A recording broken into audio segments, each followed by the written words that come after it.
శ్రీమాత్రే నమః.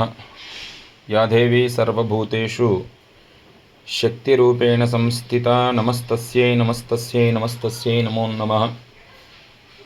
ఆషాఢమాసం గుప్త వారాహి నవరాత్రులు జరుగుతూ ఉన్నాయి. మరి మన దేవాలయంలో ఆదివారం రోజున 29వ తేదీ ఉదయము 8 గంటల నుండి 9 గంటల వరకు అమ్మవారికి ప్రతి సంవత్సరం వలె లోక కళ్యాణార్థము జలాభిషేకము జరుగును. తర్వాత అమ్మవారిని వారాహిదేవిగా అలంకరించడం జరుగుతుంది. అదే రోజు సాయంత్రము లోక కళ్యాణార్థం